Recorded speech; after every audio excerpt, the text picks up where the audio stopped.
If you want to impress all your friends too, by the way, on Instagram,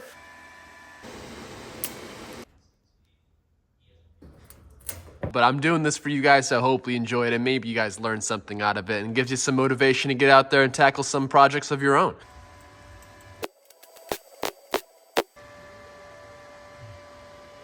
What's happening, guys? Welcome back to the channel. Today we have a video which to be quite fair with you, I'm really surprised after almost 40 parts, we have not done one of these yet. So as you can see from the title, today we are doing a how-to video. I'm gonna really show you guys kind of the ins and outs and just a start to finish process of doing a thin sheet metal repair on a small scale. So let's just go ahead and hop into the GTR and get started. So for anyone that is new and joining us for the first time, this is our 1992 Nissan GTR that I am restoring here in-house.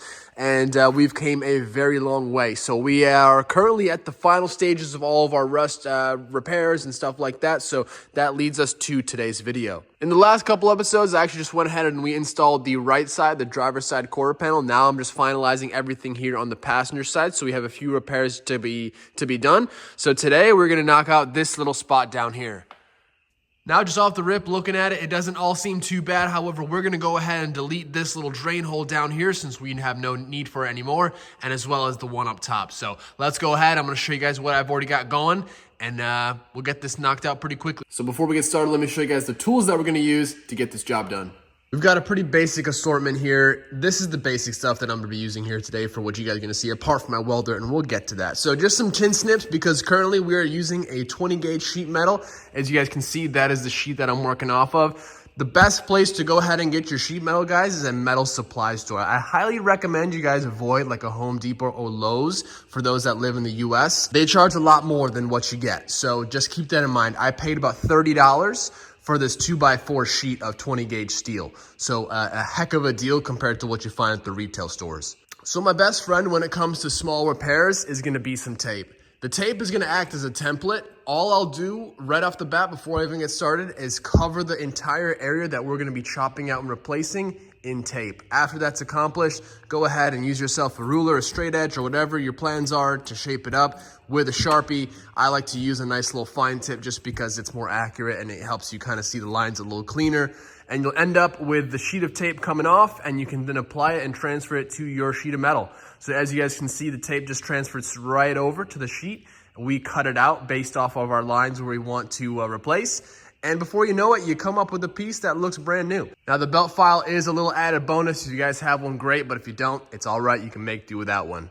Just a quick explanation, of course, I'm just trying to keep things informative for you guys here. Pretty straightforward, but you would like to have a vise as well, especially if you're adding in a little break or a bend like this. You just pop it in the vise, clamp it up, and you bend it to where you'd like. It's super straightforward, nice and simple. Obviously, if you have large pieces, having a larger break can work, but I've made a lot of pieces with this vise here. It's a 6-inch vise. It gets a lot of work done. So now with the easy part done, let's go ahead and get back to the car and start cutting it up. So what I like to do is just take your piece and just transfer it right over to where you're going to be going ahead and replacing. And that's going to be your cut line. So now you're just going to transfer over and outline the shape.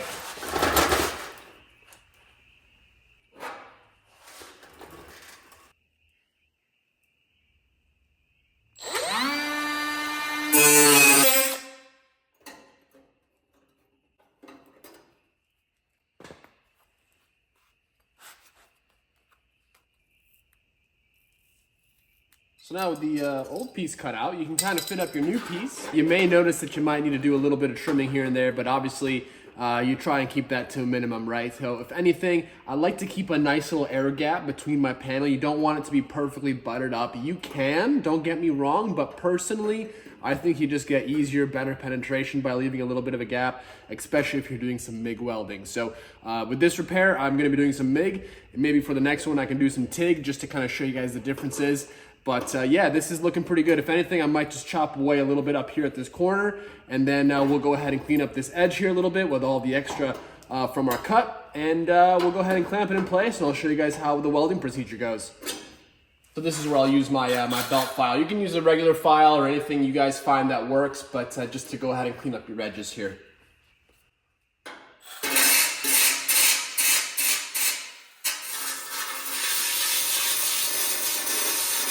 So one thing I can already see is that my bend down here is not aggressive enough. So I'm gonna go ahead and match this to the existing bend. We'll be good to go. So I do definitely recommend these style vice grips. These ones specifically are the super cheap ones from Harbor Freight. So they just work well because they have a nice flat gripping surface and they're not gonna kind of dig and mar up your pieces. So what I like to do is just kind of mount them in positions on each side. That way everything is nice and flush, level, and fitting up really nice. And then just make sure you're all adjusted with your bends, how you want it to sit. And before you guys know it, man, we'll be ready to throw some welds in here. Just a quick close-up so you guys can kind of see how everything looks. Clamped up nice, lining up with all of our lines. It's gonna weld up really good. All right, guys, let's just do a quick chat about the welder that we're gonna be using here. This is just an Everlast Power MIG 140E. If you guys are looking to get into MIG welding, definitely go ahead and get yourself one of these units. I highly recommend it. Now, this is one of their old units. I believe the new unit now comes with a nice LCD display. But this thing has been a trusty steed and has gotten so much work for me done over the years, I can't complain. As far as the gas flow, because I know I get a lot of questions regarding my gas and stuff like that, I like to keep it around 10 CFH. That's my recommendations. You can go a little bit more, you can go a little bit less, but for me, I like to keep it at 10 CFH. Quick, easy way to check your gas flow is flip the welder on and just tap the trigger on the welder. You guys can see it kind of hovers right in that zone. We're perfectly set. The adjustment is just this knob right here. All right, guys, so just to get things started, you don't want to just go ahead and start laying welds down. What I like to do is just tack it in as many places that you can and make sure everything fits up as flush as physically possible. That's the whole objective here with these OEM style repairs. You want it to fit up as best as you can before you even lay your first weld down. Obviously, we have our ground here. You want to be grounded up to the metal that you are welding. Now, as far as the tack weld, I just kind of lightly, you will see. It's easier if you guys just watch and learn, you know? So just like that. Just quick. You don't want to be super hot and heavy with it. Just a nice quick adhesion, and that's good. So this little spot right here, obviously don't do this without gloves. It gets hot really quick, but you can feel it. It's fitting up flush, so we already know we're off to a good start. Let's go ahead and add one more down here. Beautiful.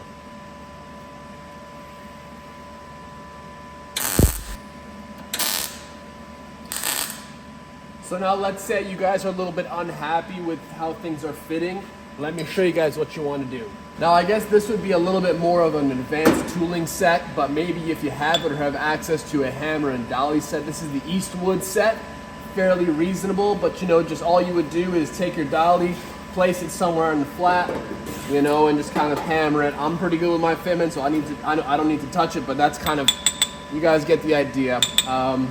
So you gotta get everything fitted up how you like to, and you're good. So here's my final little spot that I just want to seal up before we get to welding, and we should be looking really good.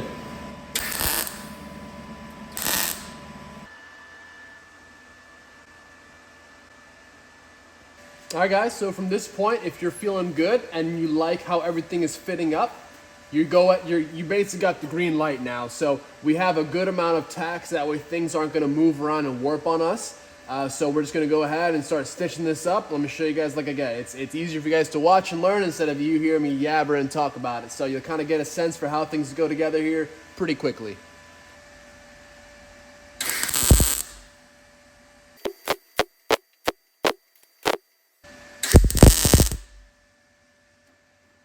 Okay, so you're gonna get this, right?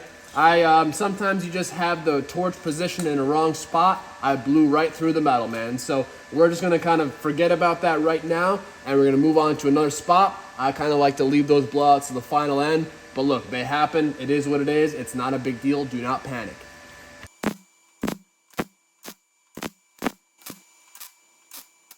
The shadow's really messing with me, I'll be honest. I'm trying to get some good lighting for you guys, but it's messing with me.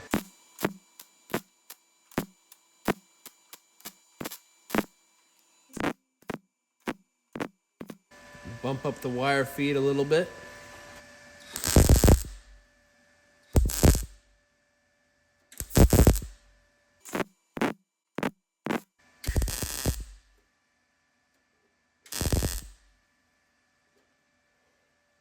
All right, so you guys can see this is the mess before it gets all nice, right? So you guys, you can see I got a couple blowouts. 1, 2, 3, not a big deal. What I like to do is just clean up all these welds first, get everything all hammered up and dollied so it's nice and flat. But we're gonna go ahead and just buzz that down, clean up those welds. I'll show you guys how it looks at the end, but the tool, like we mentioned earlier, is gonna be this guy over here. 36 grit pad, 2-inch disc.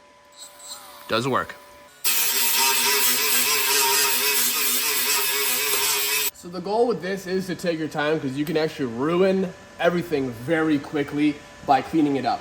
You don't really want to be using a huge angle grinder with the blending disc on there. You can do that for bigger panels and big repairs, but for stuff like this, you're going to be grinding away other areas without even realizing it, and before you know it, you'll be busted right through and creating way more work for yourself. So find something with a 2-inch disc, 2-3-inch max.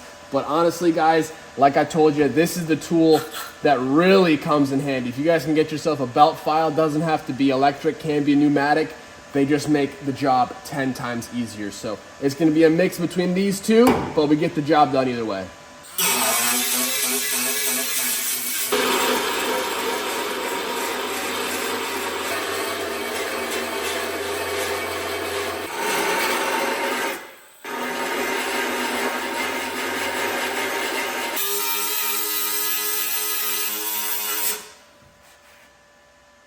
You guys can see this is truly a labor of love. It's not a quick process, man. It takes time, but you know what I mean? It's worth it in the end. So I'm gonna keep on buzzing this away and I'll keep you guys posted.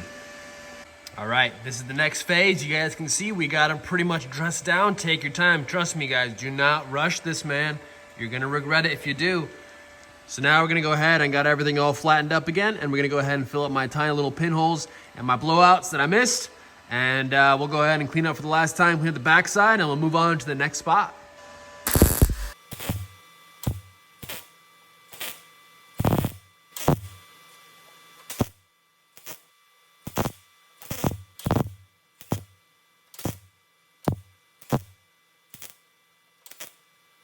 Now, another little beginner technique that you guys can use if you do have a little blowout when you're going ahead and welding your panels up is get yourself a little piece of copper, whether it be a copper plate, a copper plug, whatever it is. Just go ahead and get yourself some copper and place it behind the weld and behind the panel.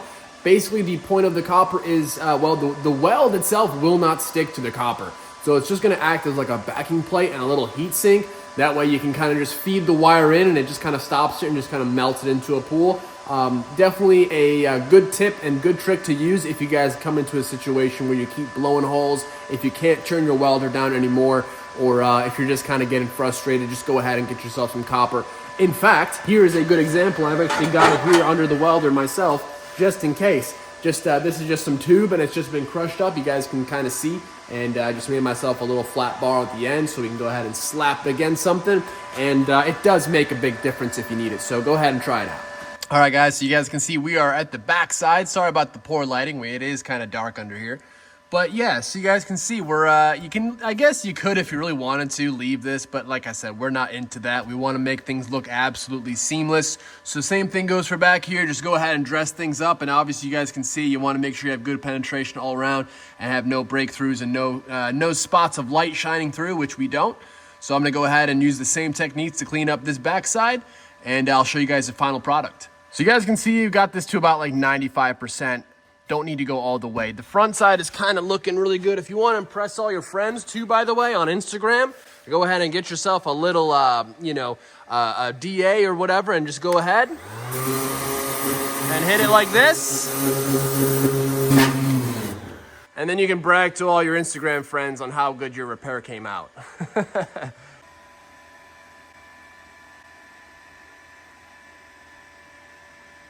So the only thing left remaining for this final piece down here is just to go ahead and kind of trim up this flange, and that's it for that spot.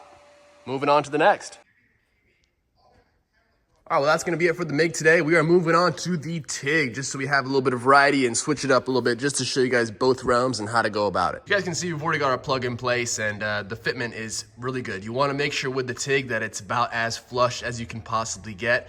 With the MIG, you can get away with having a little bit more gap, but even Even right now, we're kind of at the border, but we should be able to make it work. So I've got it held in place by a little stitch weld magnet. Those things are great. I'll have them also linked down below for you guys to purchase if you'd like. They definitely come in handy. So let's go ahead, let's fire up the machine, and I'll show you guys how we weld this up. All right, guys, so we're about ready. Everything is all prepped up just as it was for the MIG. And I actually ditched the magnet because sometimes with pieces so small, the magnet can actually affect the arc and kind of make it a little bit crazy. For smaller pieces like this, if you can, just go ahead and clamp it up the traditional way. So everything is all ready to go. I've actually got the machine all fired up. Let me go ahead and walk you through the, I guess the settings, and we'll get to it. All right, so here is the TIG machine that I'm working with, guys. This is the Prime Weld 225. Now this machine is great. I will have it linked down below if you guys are interested as well. So obviously we're doing steel, so we're on DC. We have pulses off. Our post flow setting, we'll kind of leave it, it's about 5-6 seconds right now. That's about good. So just a quick rule of thumb of how to gauge how many amps to run on whatever you're welding. So let's say you're running and welding something that's an 1/8 inch thick. That's 0.125 of an inch. So you're gonna want 125 amps. So for something that's about 1/16 of an inch, give or take, you know, we're gonna want about 60-ish. Now, obviously with the pedal, you have full control of the amps at all times. You have basically a range from 0 to 60 amps now. So you can kind of mess with that zone. You'll find the sweet spot, and if you need to adjust, obviously you can go back to your machine and adjust and add some more amperage if need be. But I'm gonna start at 63 amps for this thin sheet metal repair. That should do us just fine. Let's get to it. Also, before I forget, just running a number 7 gas cup lens. I do have a nice Furic cup, but we're not in need of that at the moment. For gas flow, we're gonna be about 15 to 20, and that should do us just fine. Obviously, we have the separate wire to fill on our own. I'll show you guys how this works. Let's go ahead and weld this up. Same thing, make sure you get it all fitted up how you like it to. And we're gonna go ahead and throw some tacks in them. Hopefully you guys can see the pedal as well.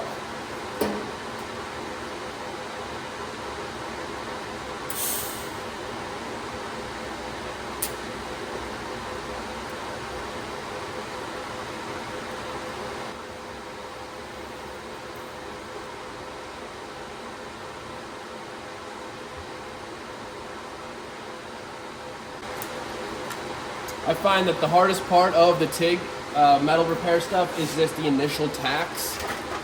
And then once you kind of get that started, I feel like it kind of goes a little bit smoother. Let me know how you guys, if you agree with me on that. I feel like the initial tack, the initial mounting, if the equipment is not like perfectly flush, you know, you'll have a little bit of struggle, but you kind of just have to, it's a much more advanced technique. You just have to realize how it all works and just kind of work with it how it wants to be maneuvered, really. So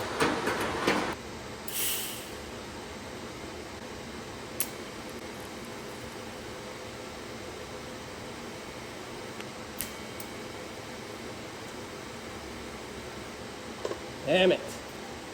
Oh, see, TIG is tough, man, because if you're not comfortable and not completely set up, you dip your tungsten. Look at how much more time this is taking. Am I right? So I'm just trying to show you guys. Now look, now I got to go back to the bench, grind the tungsten down, clean it up. So it's definitely a labor of love, but you know, I just want to show you guys kind of both sides.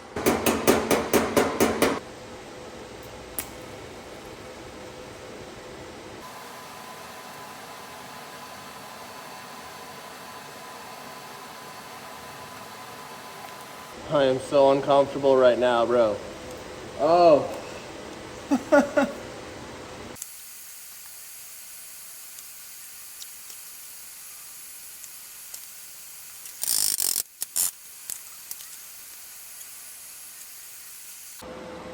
Definitely not my best work, but we're sealed up. So I'm gonna let it cool for a second. I'll go ahead and grind it down and clean it up. I'll show you guys the final result.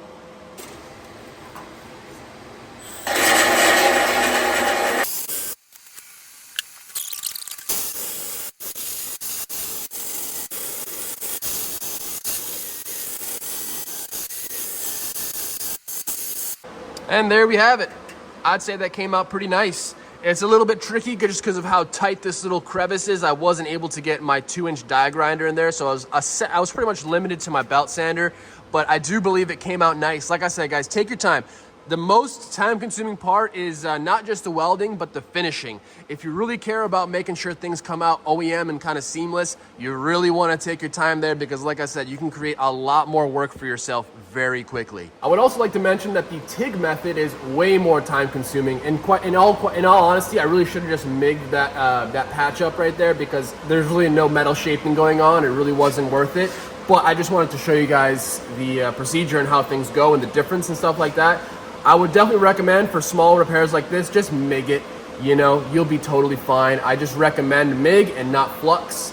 You don't want to go gasless. You can, I know some people do, but I really wouldn't recommend it. I definitely would prefer you guys go with the MIG. But if I missed anything, drop any questions or comments down below, or shoot me a DM on Instagram. I'll happily chat with you and we can talk about some stuff. Happy to help you guys out. So, but all in all, I think these repairs came out pretty sweet. Let me know what you guys think. So for the final repair, we've got this little corner piece right here. This one will be we'll get a good sense of metal shape, and I'll show you guys how we form this up. But you can see we're missing this little connection piece. So all of this, actually, I've already rebuilt this entire